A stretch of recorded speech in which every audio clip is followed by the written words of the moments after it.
Dios les bendiga muchísimo a todos. Gracias a Dios que estuvo con nosotros en la alabanza y queremos que va a estar en los mensajes. Vamos a orar juntos para que Él nos acompañe también en la exposición de su palabra. Padre bueno, gracias porque estás con nosotros. Contigo estamos completos.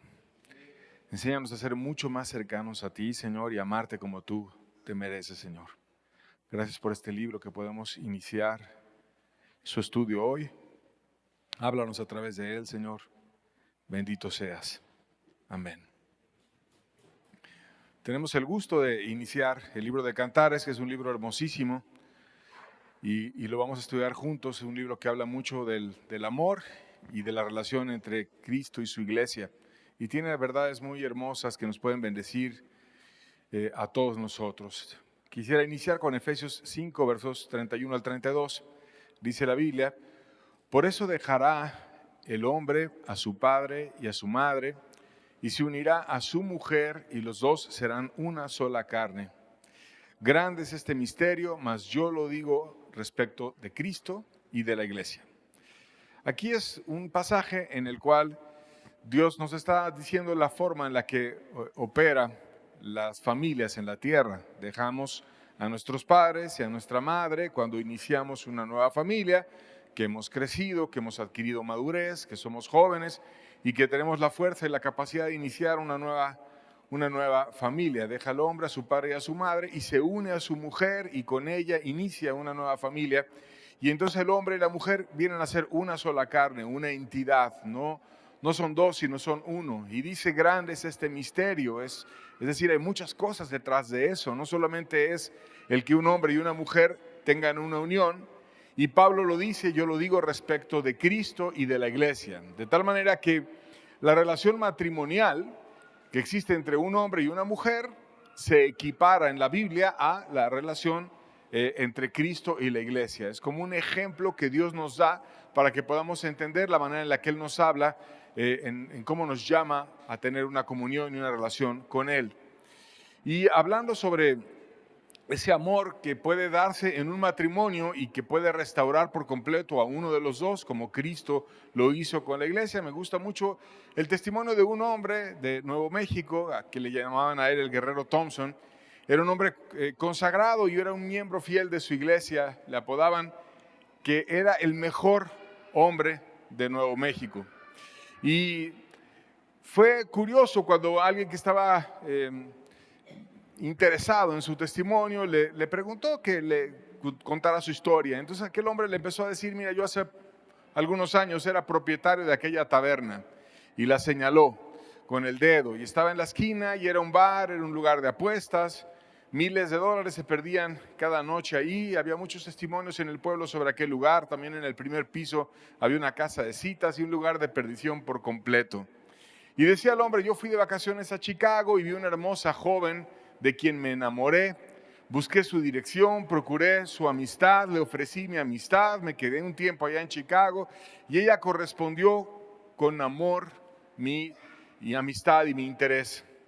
Finalmente me casé con ella, enamorado, y la traje a este pueblo y tenemos una casa a las orillas del pueblo y bueno, ahí empezamos a vivir, y finalmente, hasta que estaba casado y en nuestra casa y ya no podía esconder más, le dije de qué manera yo ganaba mi fortuna y le expliqué lo del bar y todo aquello. Y sorprendentemente ella nunca dejó de amarme, siempre me siguió procurando, me siguió amando, y muchas noches yo volvía de mi infame negocio totalmente borracho y ella quebrantaba su corazón y nunca perdió el buen ánimo y la paciencia y las muchas cosas que hizo por ganar mi alma. Noche tras noche me atendía como a un niño borracho hasta que volvía a estar sobrio por la mañana. Y esa actitud de mi esposa, linda, preciosa, me quebrantaba. Y una mañana salí de la casa decidido, vendí mi negocio y volví en la noche sobrio por primera vez en muchos meses. Busqué a mi esposa para darle la noticia, fui a la sala y no estaba, fui al dormitorio y no estaba, fui a la cocina y no estaba, y finalmente la hallé en el cuarto de baño arrodillada sin hacer ruido. Me acerqué a ella y vi que estaba orando profundamente. Y supe que por 3 años ella estuvo orando cada día al menos 1 hora por mí en las noches mientras yo me emborrachaba y estaba perdiendo mi vida. Caí quebrantado por el ejemplo, a su lado de rodillas, y le di mi corazón a Jesucristo, y desde entonces he vivido gracias a Él y proclamando su reino. El amor de mi esposa me atrajo al amor de Jesucristo, y ese divino amor redimió mi alma. Y era el testimonio de aquel hombre. Y usando una analogía, así como aquella mujer piadosa que se casó con un inconverso disfrazado de creyente, pero que finalmente le derramó su corazón a Dios para ganarlo y tuvo un buen esposo, porque Dios contestó su corazón. De la misma manera en la que aquella mujer ganó a su esposo, hizo Cristo con la iglesia.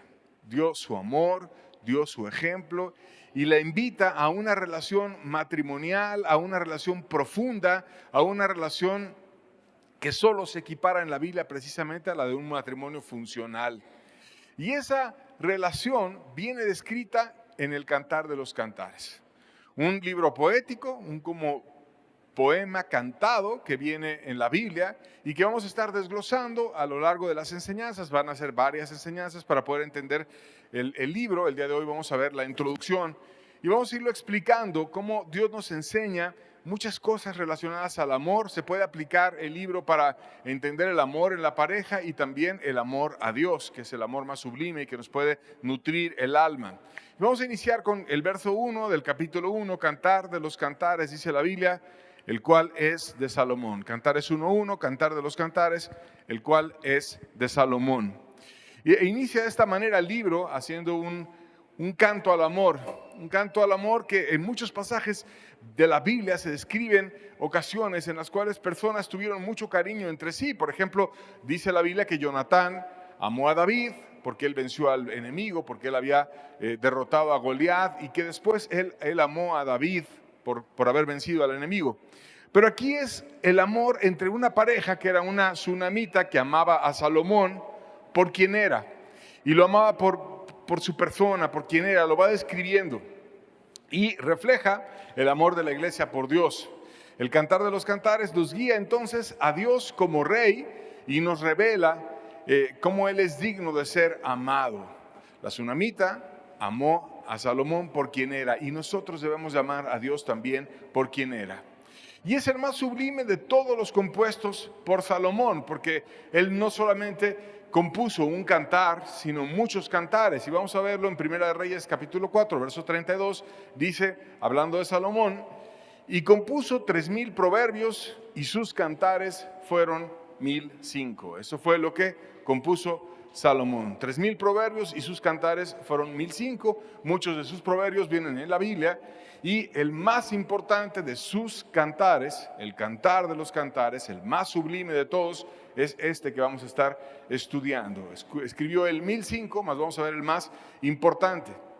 Y así como Jesucristo es Rey de Reyes y Señor de Señores, y por supuesto que Él es sublime y muy alto, y han habido muchos reyes y muchos reyes buenos en la tierra, también reyes malos, y han habido muchos señores y muchos señores también han sido buenos, pero hay uno que es sublime, hay uno que está por encima de todos, hay un Rey de Reyes y hay un Señor de Señores, y ese es Jesucristo. Y así como Jesucristo está encima de cualquier rey y encima de cualquier señor, así el Cantar de los Cantares, te dice la Biblia, está encima de cualquier otro que hubiera compuesto este rey sabio.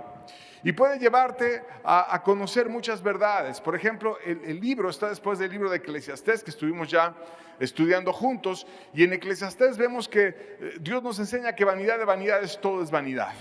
Y que hay muchas aflicciones y muchas cuestiones en este mundo que te llevan a desviarte, a desconectarte de Dios. Pero ahora, después de describir todas esas cosas que hay en el mundo, te lleva al más sublime encuentro que puede tener una persona, que es el encuentro con su Creador. Y después se dedica a narrarte entonces la Biblia, la senda de la luz y no la senda de la oscuridad. Este libro está escrito de manera poética y se le considera que no tiene rival en la literatura antigua. Cuando hablas de documentos similares o de poemas similares, no hay ninguno que tenga comparación con el Cantar de los Cantares. Es un exquisito poema y un canto al amor y está lleno de verdades espirituales. Destaca en este libro el rol de la amada, que ya explicamos, que se refiere a la iglesia. se le da el tiempo para describirla con paciencia, se muestra el corazón de ella, se muestra cómo va madurando el amor en ella y cómo crece.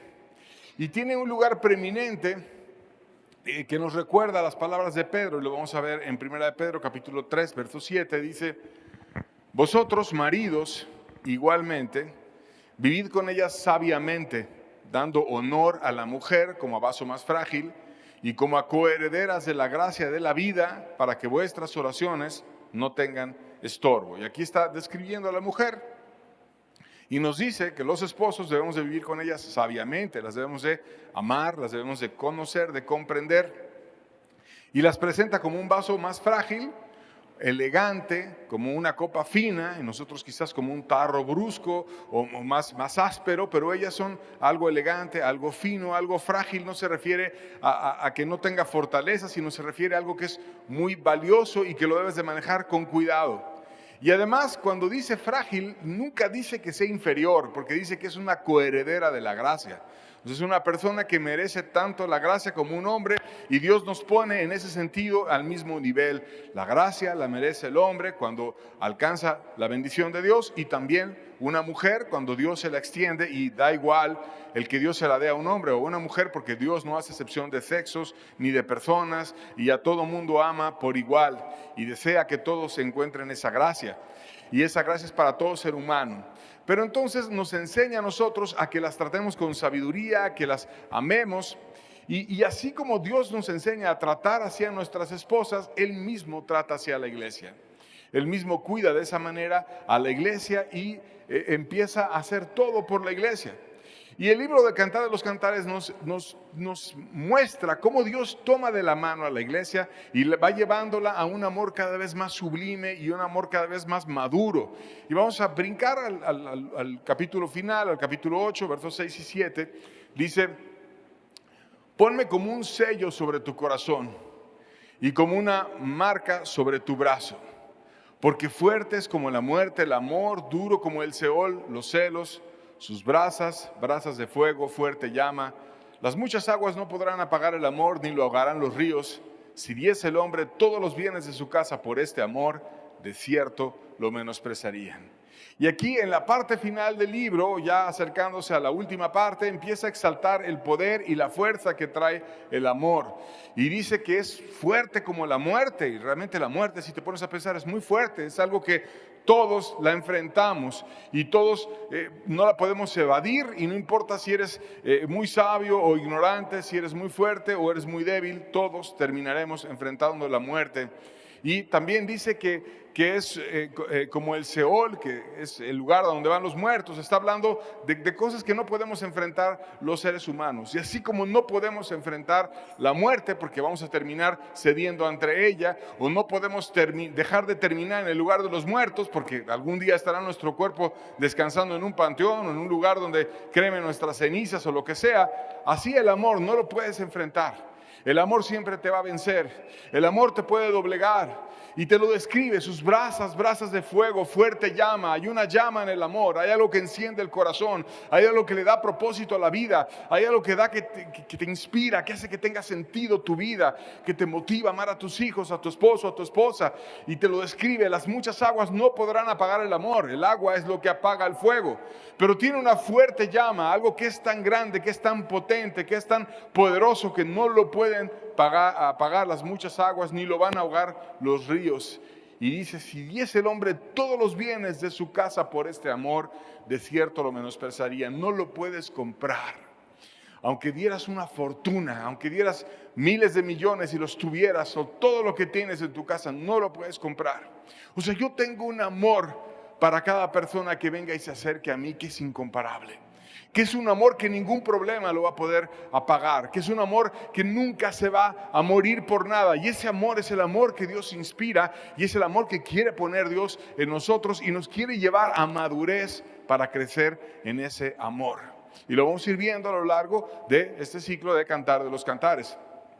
Los personajes que vienen en el libro son básicamente Salomón, que es el rey de Israel, en la época de máximo esplendor y gloria, y su esposa, que era una mujer sunamita, que se piensa que era una residente de Sunem, a 4.8 kilómetros al norte de Jezreel, en la parte baja de Galilea. Y han habido muchas interpretaciones del libro. Por ejemplo, la Iglesia Católica dice que se refiere a Cristo y a la Virgen María. Otros dicen que es estrictamente una unión matrimonial entre Salomón y su esposa. Nosotros creemos que se refiere en un sentido físico a Salomón y a su esposa, pero refleja algo más importante, que es la relación entre Cristo y la iglesia. Y no hay amor más sublime que el amor de Cristo, y debemos de reflexionar en Él y aprender y acercarnos a Él. Y entonces, cuando eso lo hacemos a través del libro, viendo una perspectiva física, si estás casado y te interesa madurar tu relación matrimonial, puedes aprender muchas cosas sobre cómo tratar a tu esposa a través del libro, o a tu esposo, pero también podemos aprender verdades espirituales que creo que son las más profundas e importantes, el grande misterio al cual Pablo se refería en cuanto a la relación de Cristo con la iglesia. Los judíos le llamaban al libro el lugar santísimo, que nos hace reflexionar sobre el amor genuino y profundo que nosotros podemos llegar a encontrar en la presencia de Dios. Y así como el sacerdote iba caminando al lugar más profundo del templo y cruzaba el atrio y el lugar santo y el lugar santísimo, y en ese lugar santísimo estaba el arca de la alianza, del pacto, y estaban las tablas de Moisés y los 10 mandamientos y el maná y la vara de Aarón que reverdeció y cosas muy sublimes. En otra interpretación, en una expresión decía, es el lugar sublime, es el amor profundo de Dios, y le llamaban el lugar santísimo como la forma de descubrir ese amor profundo de Dios. Entonces Dios puede venir, nos puede ayudar a conocerlo a través del estudio de este libro. Y si en lo natural el hombre se une a su mujer y en una sola carne y hacen una entidad que es el matrimonio, ahora Dios también a través del libro nos está enseñando un camino para unirnos a Él. Génesis 2:24 dice la Biblia: por tanto dejará el hombre a su padre y a su madre y se unirá a su mujer, y los dos serán una sola carne, que es la verdad que hemos estado enfatizando y que lo vimos también en Efesios, y ahora lo estamos viendo desde el inicio de la creación. Y así Dios nos hizo con la capacidad de unirnos a nuestra mujer y hacer una sola carne, una unión que refleja otra, que es la unión matrimonial.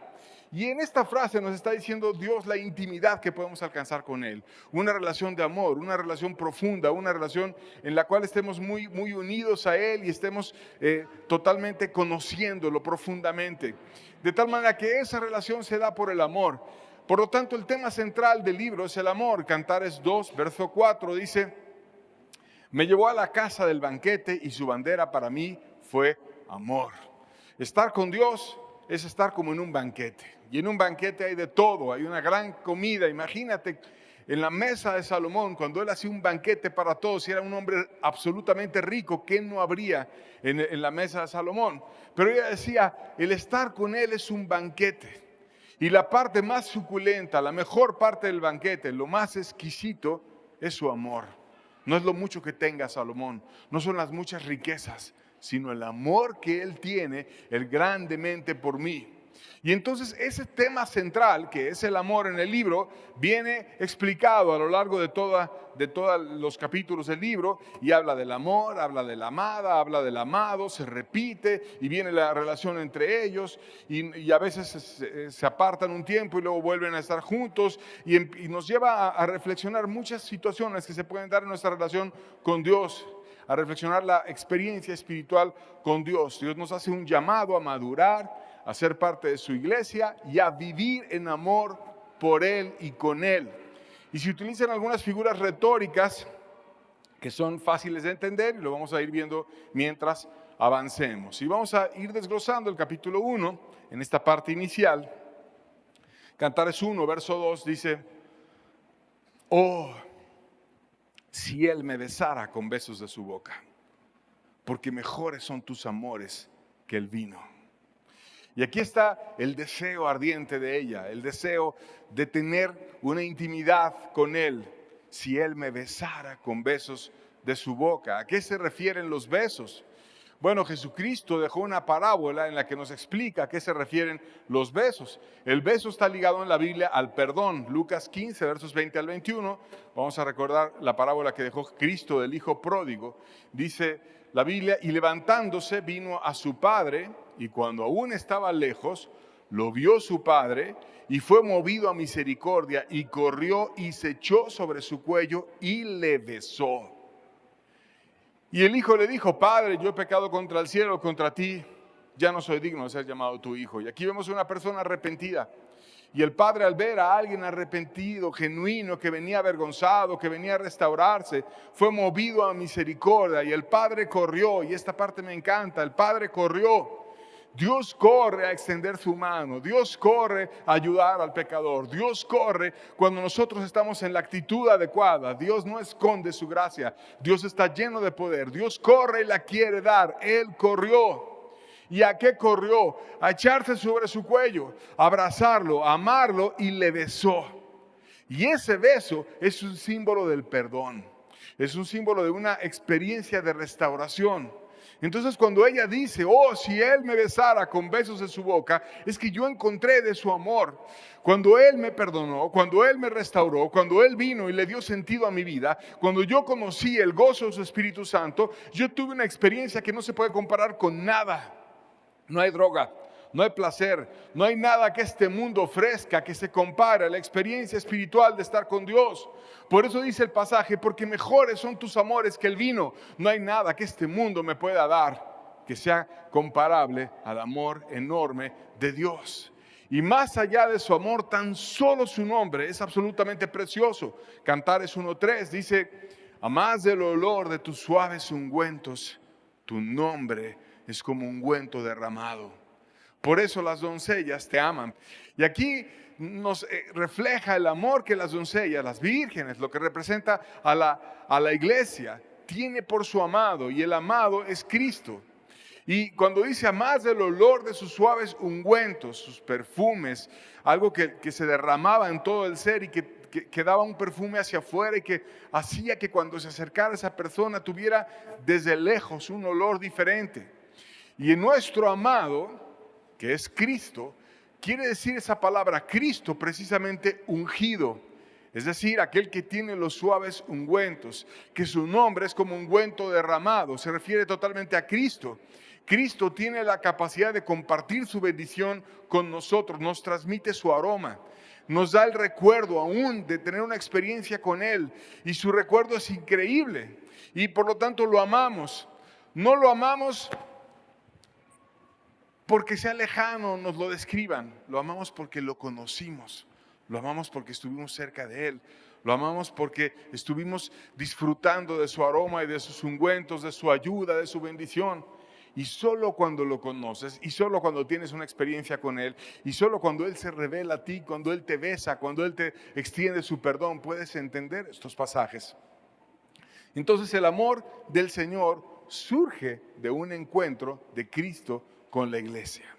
Pero después de ese encuentro inicial, la amada desea un acercamiento de nuevo. Y verso 4, la primera parte, le clama a él y le dice: atráeme, en pos de ti correremos. Tengo un deseo, quiero que me atraigas de nuevo. Tengo una disposición, pero a veces me faltan fuerzas para buscarte. Y a veces así somos. Llegamos a tener un encuentro con Cristo, llegamos a disfrutar de su presencia, llegamos a tener una visitación de Él, pero nos faltan fuerzas.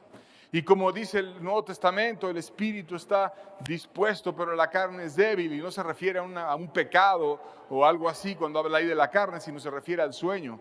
Estamos en debilidad, estamos cansados, nos faltan fuerzas, a veces nos desanimamos, a veces estamos en una necesidad de ser atraídos de nuevo.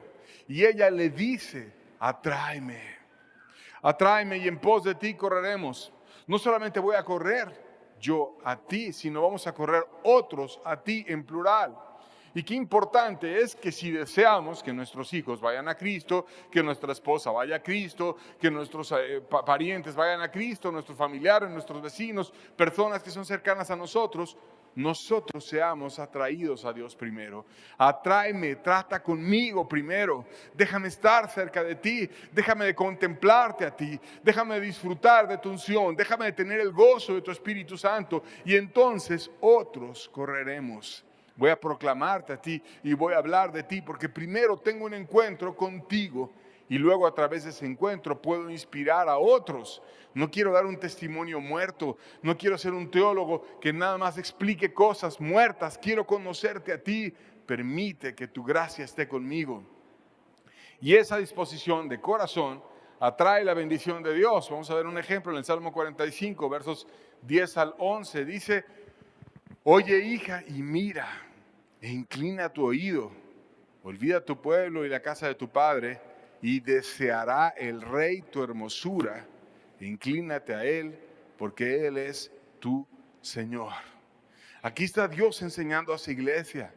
Le habla con cariño: oye, hija, mira, inclina tu oído, así ponle atención, ponle mucha atención a lo que estoy diciendo. Olvida tu pueblo y la casa de tu padre, o piensa ya no en el pasado, en las cosas que aprendiste. Yo te quiero enseñar algo mucho mejor.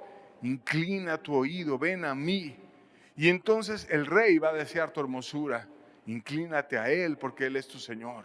Entonces, cuando ella le está clamando, atráeme, está deseando ser atraída por él, y Dios al mismo tiempo, cuando nos ve inclinados a él y que nos estamos insistiendo en desear con todo nuestro ser conocerlo, al mismo tiempo lo atraemos y empezamos a tener una relación recíproca en donde le mostramos nuestro deseo a Dios y él viene y muestra su deseo. El rey empieza a acercarse también y te bendice y te ayuda y te enseña.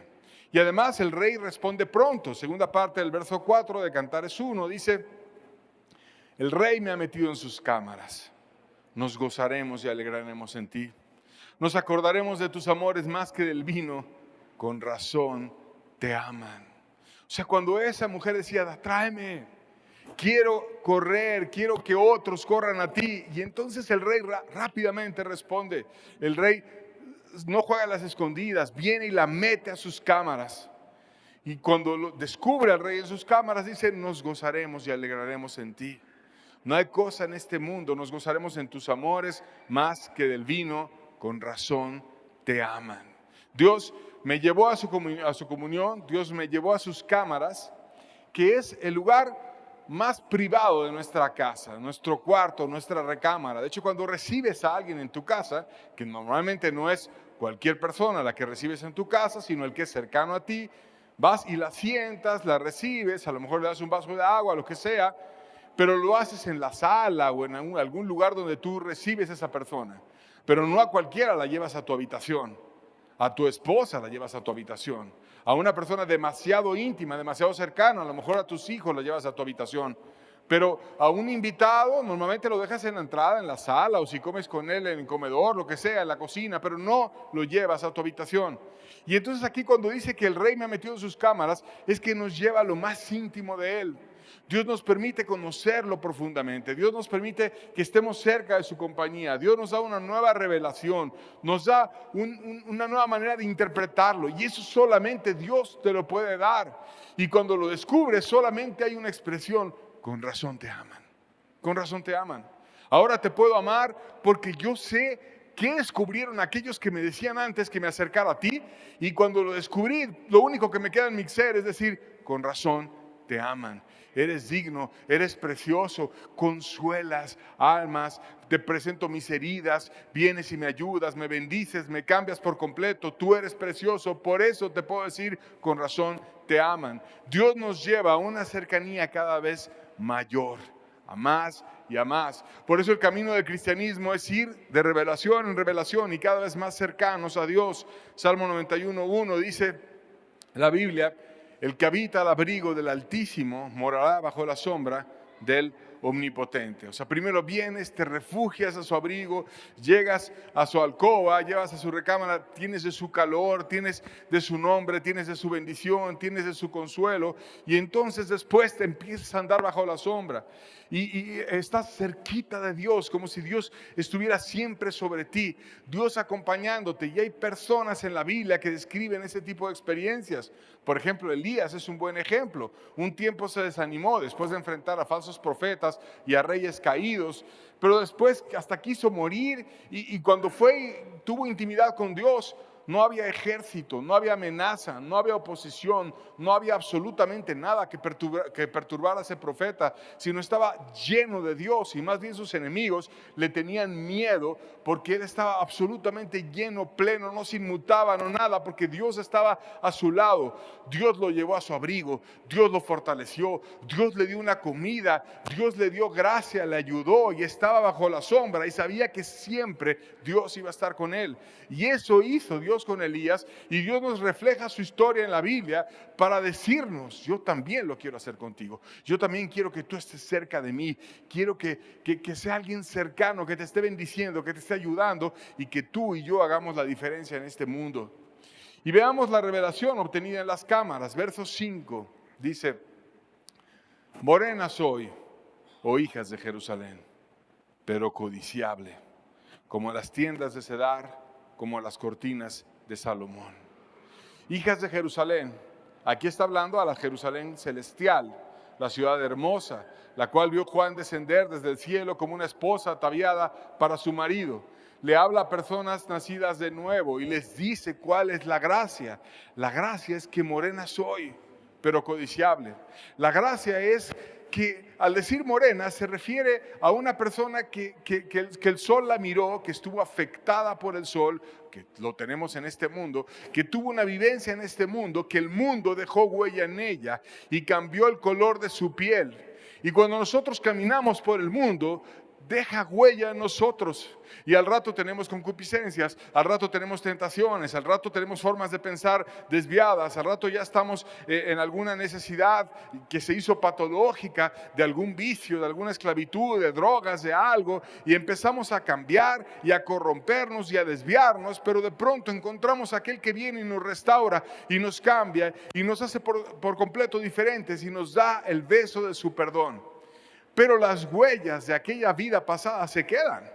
Si tienes a lo mejor una enfermedad por andar teniendo promiscuidad sexual, no se te va a ir el herpes, no se te va a ir la enfermedad, te vas a quedar con los problemas. Si abortaste, a lo mejor vas a tener problemas también en tu matriz, o vas a tener dificultades en tu familia después. Te quedan las heridas de una vida pasada, igual que a ella le quedó el color de la piel, poéticamente hablado, cambiada. Morena soy, pero codiciable, pero Dios me amó, pero Dios me perdonó. Yo fui afectada por el mundo, pero ahora Él me ayudó y me hizo codiciable como las tiendas de Cedar, como las cortinas de Salomón. Hallé su perdón. Las tiendas de Cedar es algo extremadamente oscuro y se refiere a algo indeseable que a lo mejor tengo un pasado, no lo niego, pero encontré algo nuevo. Las cortinas de Salomón, que son de lino fino, el lugar más deseado de todo Israel. ¿Qué más podría desear una mujer que estar ahí en la cámara con Salomón y ser la esposa de Salomón?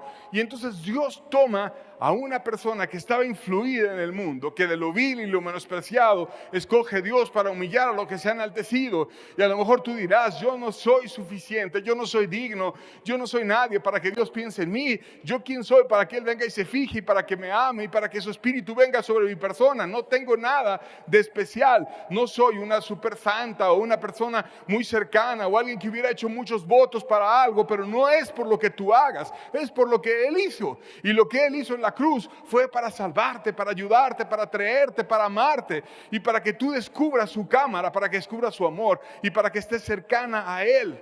No es por tus obras, es por su obra, y su obra es majestuosa y grandiosa y preciosa, y Dios quiere hacerte una persona totalmente llena de Él. Y después, en ese lugar donde ella estaba dando testimonio, explica que llegó a tener problemas. Cantares 1:6 dice: no reparéis en que soy morena, porque el sol me miró. Los hijos de mi madre se airaron contra mí y me pusieron a guardar las viñas, y la viña que era mía no guardé. O sea, era morena, y además de eso después se fue a trabajar a las viñas. Y entonces, ¿qué te pasa si estás trabajando en las viñas? Que es un lugar donde estás bajo el rayo del sol y donde estás ahí, donde se cultivan las uvas y estás todo el día bajo el sol. Dejó las cámaras del rey y se fue a las viñas. Y entonces, ¿qué le pasa a una persona morena que está bajo el sol todo el día? Te haces más morena. Y entonces ella dice: el sol me miró. Tuve afectaciones nuevas en el color de mi piel porque estuve mucho en el trabajo y porque dejé las cámaras del Señor. Me fui a trabajar en las viñas. Y empieza a hablar los hijos de mi madre. Y al decir los hijos de mi madre, no dice mis hermanos, sino dice los hijos de mi madre. Entonces, como que no es muy cercana a ellos, como que tiene una cierta forma de referirse a ellos que no habla como alguien muy cercano, sino los presenta un poco lejanos, los hijos de mi madre.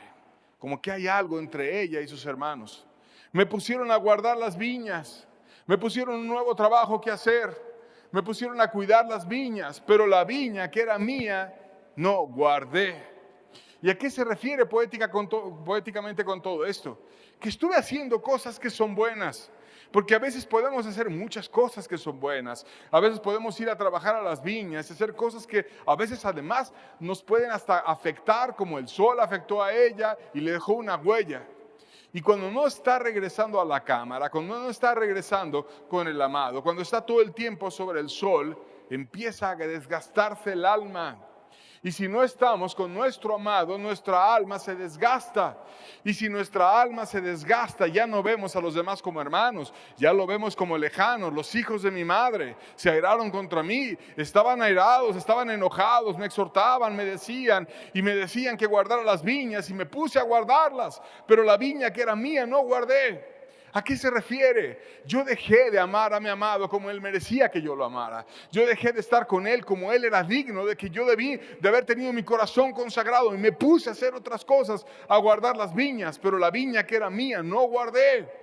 ¿Qué es lo más valioso que debemos de guardar? Sobre toda cosa guardada, guarda tu corazón, dice la Biblia, porque de él mana la vida. Y ese corazón solamente se guarda cuando lo guardas para Dios. Y cuando dices, Dios, mi corazón es tuyo, soy tuyo por completo. Pero si en vez de estar en ese enfoque de amar a Dios sobre todas las cosas, y después dice, amar a tu prójimo como a ti mismo, pero el más grande mandamiento es amar a Dios sobre todas las cosas. Y si tú empiezas a amar más a las actividades, a tu familia, a tus hijos o a otras cosas. Y no digo, por supuesto, que no ames a tu familia. Debemos estar dispuestos a dar la vida por ellos y también por los hermanos.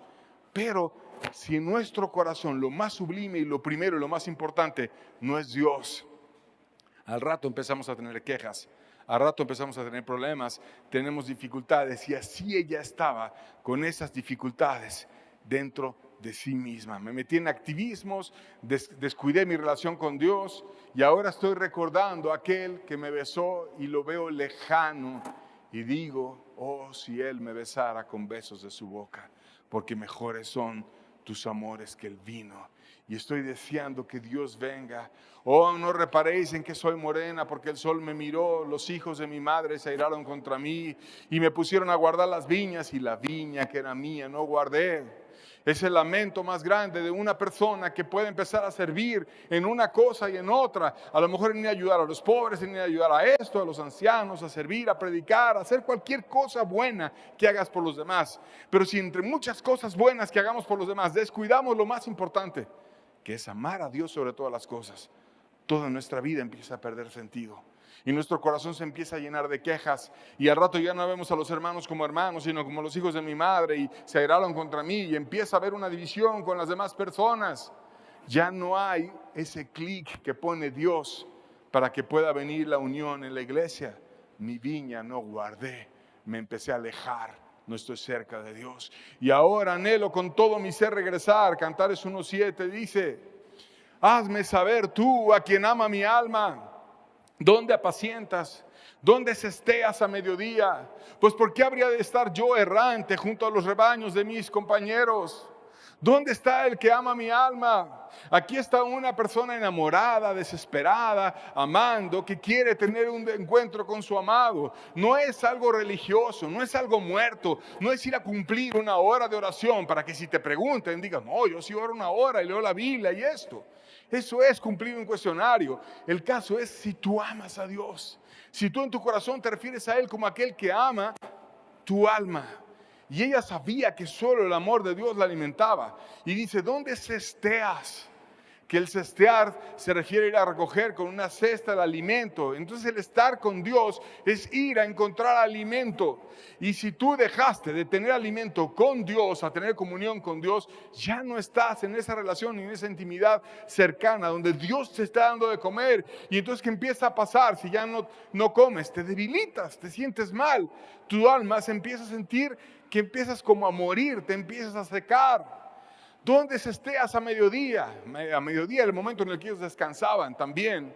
Yo quiero tener alimento, yo quiero tener descanso, yo quiero estar cerca de ti. Yo no quiero estar errante junto a los rebaños de los compañeros. No quiero estar así como perdida, viendo cómo los demás van con el pastor y yo estoy perdida y el pastor es Cristo. No quiero estar errante. Quiero saber dónde está el que ama mi alma. Quiero estar contigo, quiero estar a tu lado. Quiero tener tu compañía y tu persona y tu presencia y tu ayuda y tu gracia. Quiero que tú estés conmigo y me cambies y me ayudes y me bendigas y me hagas nueva por completo. Ven tú, ¿dónde está el que se esté a mi alma? Ayúdame, bendíceme, cámbiame. Ven a mi lado. ¿No es cierto que muchas veces estamos en la alabanza así como errantes, como diciendo lejana, aquella que estás junto a los rebaños de mis compañeros, como viendo cómo los demás están tomando esa fuente y cómo los demás están bebiendo de Dios, pero tú como errante, como lejano, como diciendo, no importa, total, llego tarde, no pasa nada. O sea, porque estás en otro canal y no estás cercano a Dios. Pero si tuvieras el corazón adecuado, si enderezaras tu corazón y dijeras, hazme saber, oh tú, a quien ama mi alma, dónde apacientas y dónde cesteas a mediodía. Quiero tener un encuentro contigo, no un acto religioso, sino un encuentro contigo. Y entonces viene la respuesta del rey. Cantares 1:8 dice, si tú no lo sabes, oh hermosa entre las mujeres, ve y sigue las huellas del rebaño y apacienta tus cabritas junto a las cabañas de los pastores. Le llama hermosa, le llama a alguien que es valiosa para Dios. Y esta expresión amorosa con la cual Dios se refiere con cariño a su iglesia muestra el enorme amor de Dios. Cómo le llama con tanta dulzura y con tanto amor a su amada. Una expresión amable y amorosa de parte de Dios. Y le dice, tú eres hermosa entre las mujeres. Le da una distinción entre las demás personas. Y después de darle esa distinción, sutilmente le reclama. Y le reclama no en una exhortación así dura y seca, insensible, sino sutilmente le reclama y le dice, si tú no lo sabes, oh hermosa entre las mujeres, ve y sigue las huellas del rebaño. O sea, camina con el rebaño. No estés como errante, no estés como lejana, no estés como viéndolo, los hijos de mi madre, ahí están aquellos que me pusieron a guardar las viñas, ahí van. Pero yo estoy errante, yo estoy así, lejana por acá.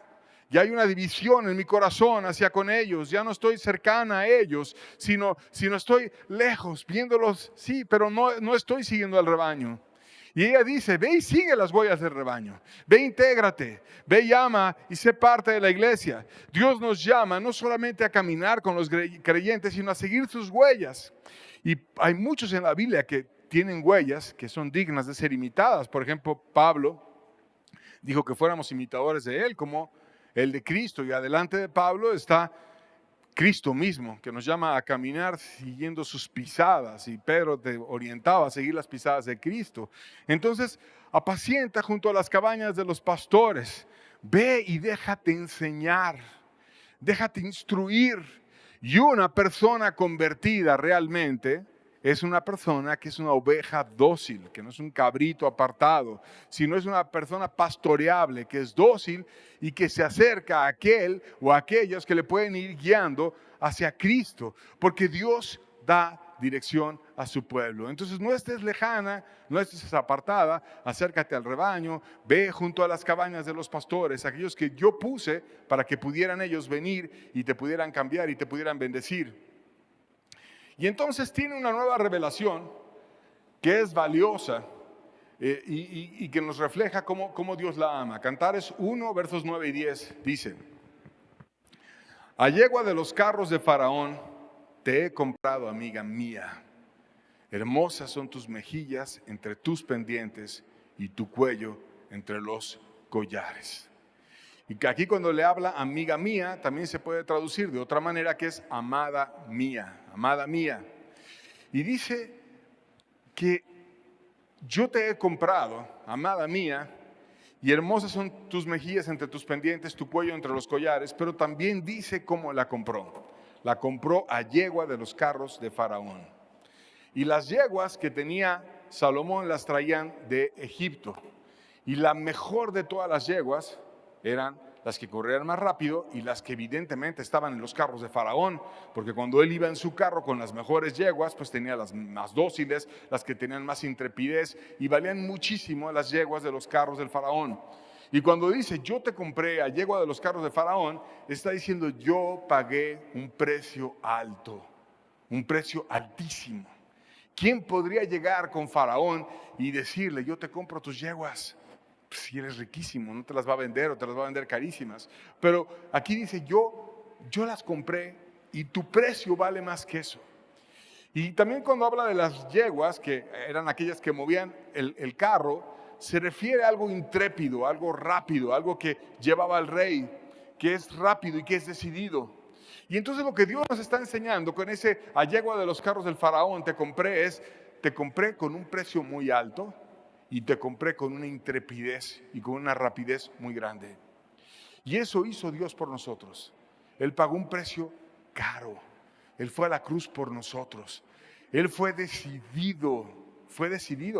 De hecho, cuando cayeron Adán y Eva en el pecado, inmediatamente en esa misma historia hay una figura del sacrificio de Cristo. Entonces Dios rápidamente decidió venir y dar la vida por Adán, por Eva y por todos los demás. Él fue intrépido. Él hizo un plan para regresar a la humanidad para con Él. Y empieza a decir, tú eres una persona que yo pagué un precio alto por ti. Entonces no te estés menospreciando. No estés diciendo, soy morena pero codiciable, y te estés justificando de los demás. Porque tú necesitas andarte justificando delante de los demás. Tú necesitas descubrir mi amor. Tú necesitas estar en mis cámaras. Tú necesitas entender el valor que yo te di a ti. Y el valor que te di es un valor altísimo, un valor enorme. Yo pagué un precio muy caro por ti porque te amo. Y algo carísimo en las yeguas de los carros del Faraón, algo intrépido es lo que yo pagué por ti. Y después la empieza a describir, describe sus mejillas y su cuello y dice que ella es hermosa. Y exalta el cuello entre los collares. ¿Y qué haces cuando te pones un collar? Te inclinas para ponerte el collar. Y no solamente uno, sino varios. Y te lo acomodas, te inclinas. Entonces cuando ella dice su cuello entre los collares, poéticamente está hablando de una persona que se doblega. ¿Cómo somos agradables a Dios? Cuando somos humildes. Cuando no estamos así todos rígidos, todos así soberbios, todos creídos, que nunca te inclinas, que nunca te humillas, que nunca buscas su gracia. Dios ve tu cuello entre los collares cuando dice, Él tiene mucha humildad. Él cada mañana o ella cada mañana viene conmigo. Y yo cada vez que tiene un acercamiento espiritual fuerte, le doy un collar, le bendigo, le recuerdo con cariño, en un sentido espiritual, porque viene y tiene mucha humildad. Y si volteáramos y viéramos tu cuello en un sentido espiritual, ¿qué tantos collares tienes tú? O hay pura soberbia y nunca hay un collar, porque nunca te quebrantas con Dios. Nunca vas y lo buscas profundamente. Dios te ve, hermoso tu cuello entre los collares. Verso 11 de Cantares 1 dice, zarcillos de oro te haremos, tachoneados de plata. Y en este te haremos es el Dios soberano obrando a favor de la iglesia. Su poder obrando para crear algo que bendiga a la iglesia. Zarcillos de oro que representan una obra fina, que en hebreo se refiere a algo especial, como una especie de aro, como si fuera una corona. Y las conquistas más grandes en la Biblia se representan con coronas.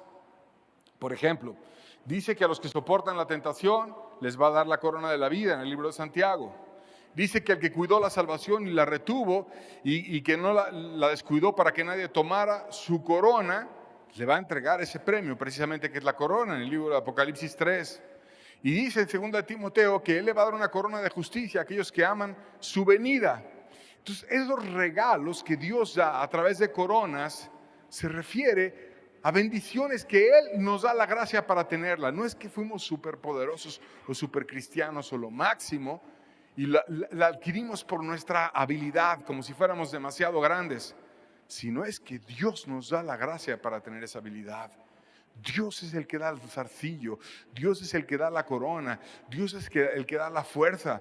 El cristianismo no se trata de otra cosa más que ir y humillarte con Dios para que Él venga y te levante y te ayude y te bendiga y te cambie y te haga por completo una nueva persona y te dé la gracia y la fuerza para que tú puedas estar renovado.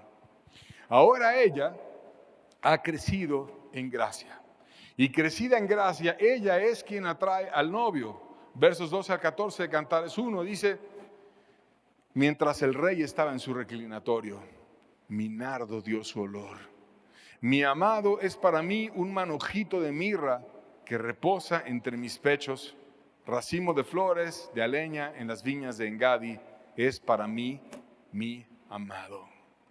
Y aquí dice mi nardo, que es una flor, y aquí se refiere como si estuviera en nosotros, y que esa flor atrae a Dios.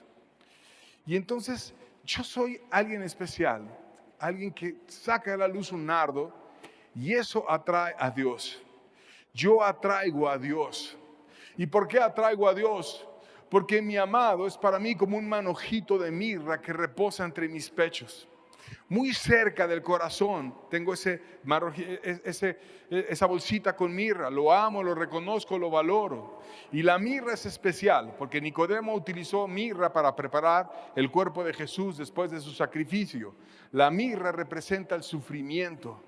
Entonces cuando dice que es como un manojito de mirra que reposa entre mis pechos, está muy cerca de mi corazón. ¿Qué está muy cerca de mi corazón? El sufrimiento de Dios por mí.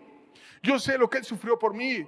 Él es mi héroe. Él murió por mí. Él me amó como nadie más me amó. Y Él estuvo dispuesto a dar su vida por mí. Y ahora por eso lo amo. Y lo que Él hizo por mí en la cruz está aquí clavado en el corazón. Y nadie me lo va a quitar nunca jamás. Y por eso lo amo. Y está aquí en mi corazón profundo.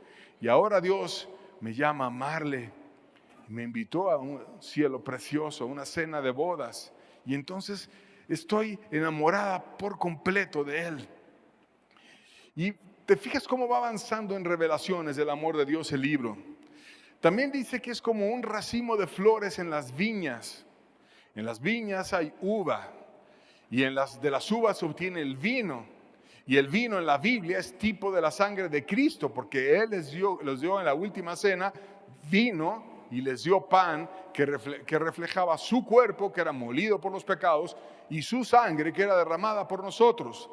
Entonces, cuando ella estaba en ese lugar donde se producía el vino, es como una forma de estar cerca de Cristo. Y dice en cuál viña, que en hebreo habla de Engadi, que se refiere, Engadi, la traducción es la fuente del Cordero. Yo estuve en un lugar que descubrí como una fuente, como una nueva vina, como algo precioso que me da. ¿Y quién me da esa fuente? El Cordero. ¿Y quién es el Cordero? El Cordero de Dios que quita el pecado del mundo. Cristo es ese Cordero precioso que dio su vida por nosotros, que dio su vida de una manera sacrificial, que es nuestro héroe, que ahora por eso tenemos mirra en el corazón, recordamos su sufrimiento. Y también habla de las flores de aldeña que reflejan la belleza del Cordero. Esa flor la utilizaban las mujeres en Israel para teñir sus uñas. Y entonces llevaban la huella de la flor en sus manos.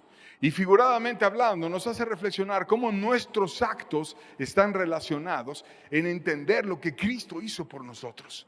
Cuando está en el corazón clavado lo que hizo Jesús por nosotros en la cruz, cuando sabemos que Él nos amó y que ahora nosotros le amamos a Él porque Él nos amó primero y que tenemos ese sacrificio y es nuestro héroe y le amamos y tenemos en las viñas un encuentro con Él y descubrimos esa fuente del Cordero y estamos amándole siempre y estamos cercanos a Él por completo, vemos entonces que nuestras manos pueden ser afectadas, nuestros actos por aquello que hizo el Cordero en nosotros.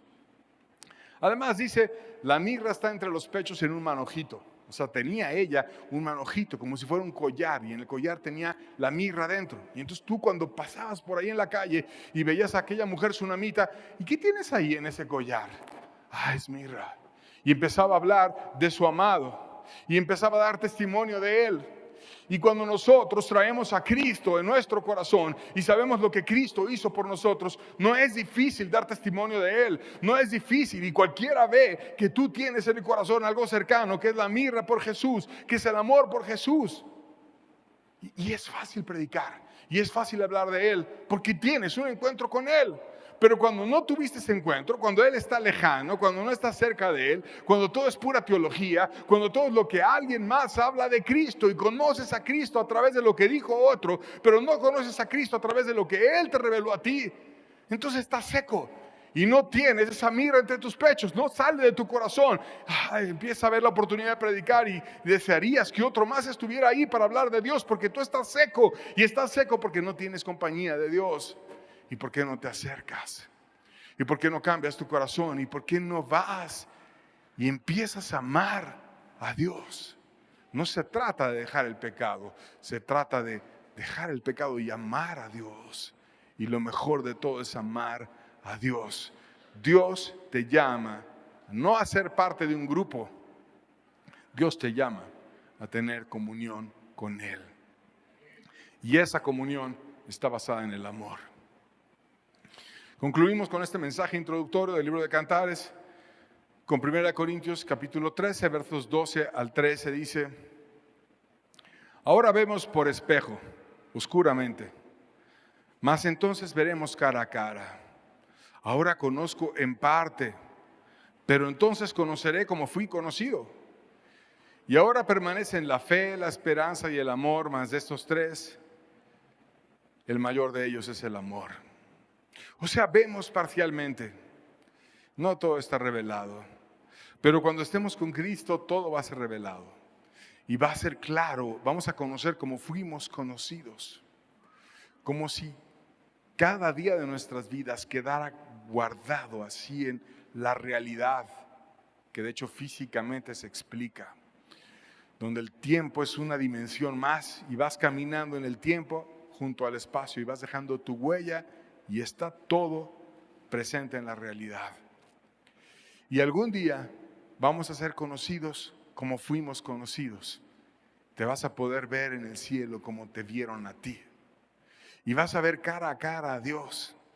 Ahora conocemos en parte, pero algún día ya no vamos a conocer en parte, vamos a tener un conocimiento mucho más amplio.